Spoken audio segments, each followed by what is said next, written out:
Santa Verónica. ¿Te llamas Verónica? ¿O quizás solo te has encontrado con este nombre?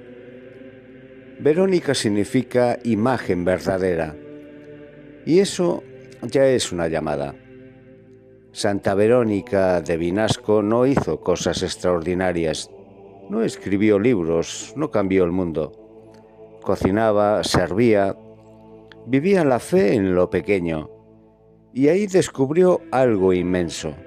Dios habita en la vida ordinaria.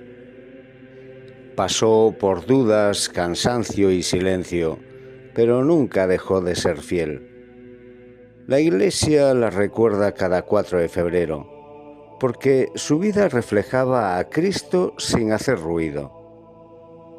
Si hoy te sientes invisible, cansada o pequeña, Santa Verónica te susurra: la santidad no es brillar, es reflejar a Dios donde estás.